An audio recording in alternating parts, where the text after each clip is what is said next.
নমস্কার বন্ধুরা, মিনু ছোট রান্নাঘরে সকলকে জানাই স্বাগত। চলে এলাম আজ আবারও একটা দারুণ স্বাদের রেসিপি নিয়ে। আজকে এমন একটা মাছ এনেছি যেটা অনেকে চেনেন, হয়তো আবার অনেকে চেনেন না। তো চলুন আগে দেখিয়ে দিই আমি কী মাছটা এনেছি আজকে। এই যে মাছ নিয়েছি, এই মাছটা কে কে চেনেন অবশ্যই কমেন্ট করে জানাবেন। এখন তো দুর্লভ হয়ে গেছে, এই মাছ তো বাজারে পাওয়াই যায় না। এটা পাঁকাল মাছ বা তোড়া মাছ যায় বলুন। পুকুরে পাঁকের নিচে থাকে বলে এর নাম হয়েছে পাঁকাল মাছ। এগুলো কিন্তু খেতে খুব সুন্দর লাগে, খাওয়া ভীষণ উপকার। এই মাছের লেজ আর মুখ কোনটা বোঝা মুশকিল। এইটা হচ্ছে মুখের দিক আর এটা লেজের দিক। মাছগুলোর গায়ে একদম আঁশ নেই, খেতে দুর্দান্ত। শুধু এই গলার কাছটা একটু করে চেলা করে নিলেই হয়ে যায়। মাছগুলো আমি ধুয়ে পরিষ্কার করে নিয়েছি। আর এই মাছটা যে কালিয়া বানাবো সুন্দর করে। এখানে আলুও নিয়েছি, ছোটো ছোটো সাইজের আলু ছিল, আমি আর আলুগুলো কাটিনি, খোসাও ছাড়াইনি, সিদ্ধ করে নিয়ে খোসা ছাড়াবো। আর মশলার জন্য যা যা লাগবে আদা রসুন পেঁয়াজ টমেটো সবগুলোই কেটে নিয়েছি। আলুগুলো সিদ্ধ করে নেব আগে।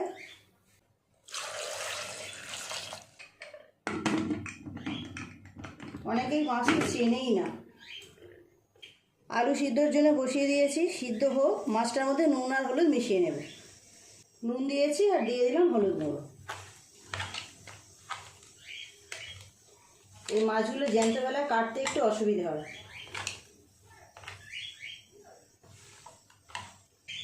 মশলাটাও এই সময় আমি করে নেব। আলু সিদ্ধ হতে থাক, ততক্ষণ আমি মাছগুলো এদিকে ভেজে নিই। কড়াই চাপিয়ে দিয়েছি, দিয়ে দেবো পরিমাণ মতো তেল। তেলটা খুব ভালোভাবে গরম হয়ে গেছে, মাছগুলো দিয়ে দেব।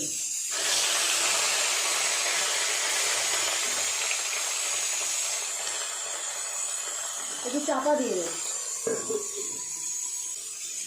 ঢাকাটা খুলে বা মাছগুলো উল্টিয়ে দেবো।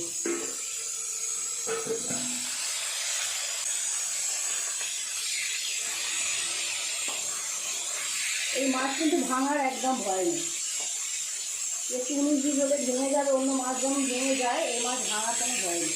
এই মাছের গায়ে ভীষণ যে পিচ্ছিল একটা পদার্থ থাকে, সে খুব বেশি, মাছটা সহজে হাত দিয়ে ধরাও যায় না।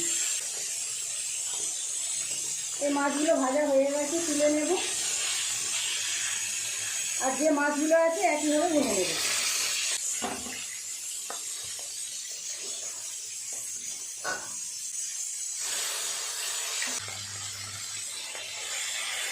বাকি মাছগুলো একইভাবে ভেজে নিলাম, তুলে নেব।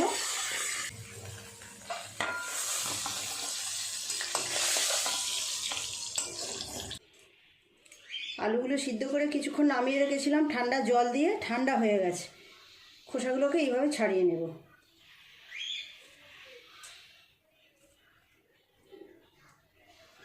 এইরকম আস্তে আস্তে আলু দিয়ে যে কোনো রেসিপি করা হোক না কেন, দুর্দান্ত লাগে।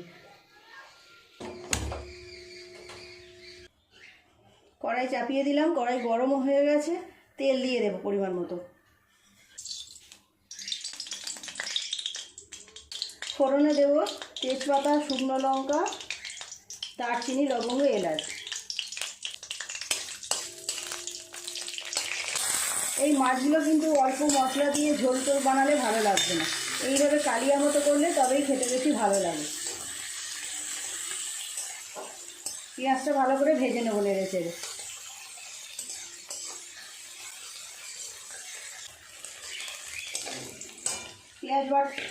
পেঁয়াজ ভাজা হয়ে গেছে, দিয়ে দেবো আদা রসুন বাটা পরিমাণ মতো,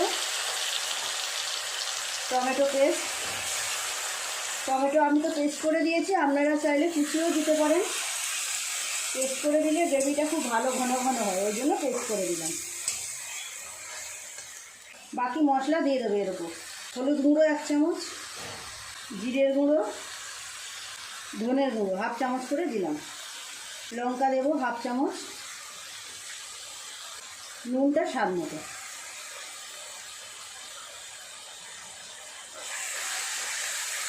তেল ছাড়া পর্যন্ত মশলাটাকে এইভাবে একটু কষিয়ে নিতে হবে।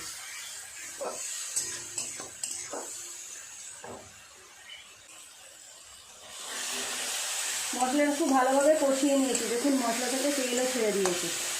দিয়ে দেবো সিদ্ধ করে রাখা আলু।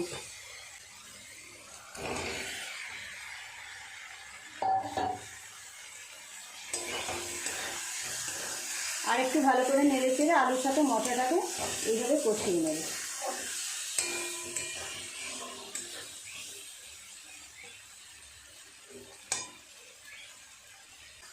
অল্প একটু জল দেবো।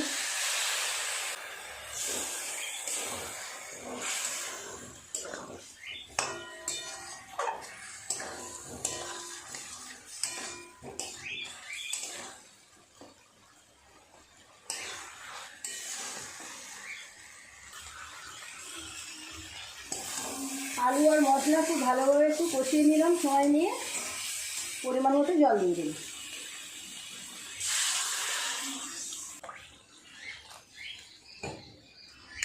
মাছগুলো এই সময় দিয়ে দেবো। মাছগুলো একটু ভালোভাবে ফোটাতে হবে।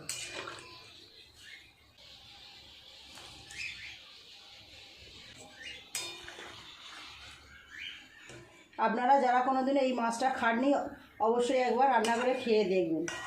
পাওয়াও যায় না খুব একটা আমাদের এদিকে। অনেক দিন পর এই মাছটা আজকে আমাদের বাড়িতে এসেছে। বেশ কিছুক্ষণ সময় নিয়ে এখন ফুটিয়ে নেব।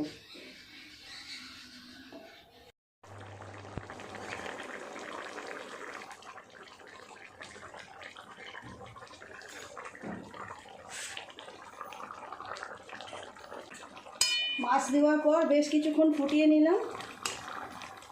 এবার নামিয়ে নেব। এইরকম গ্রেভি নামাবো। কেমন দেখতে হয়েছে দেখুন, দুর্দান্ত গন্ধ বেরোচ্ছে। গ্যাসটা অফ করে অন্য জায়গায় নামিয়ে নেব। অনেক দিন পর আজকে একদম অন্যরকম একটা মাছ রান্না করলাম।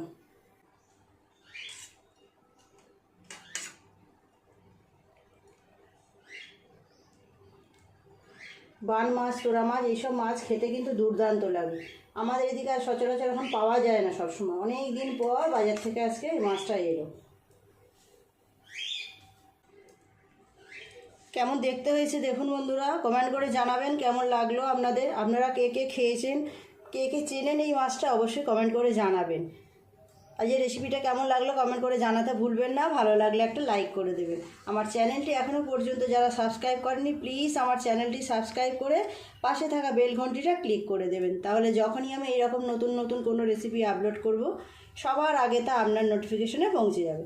সবাই খুব ভালো থাকবেন। দেখা হচ্ছে পরের দিন নতুন কোনো রেসিপির সাথে। নমস্কার।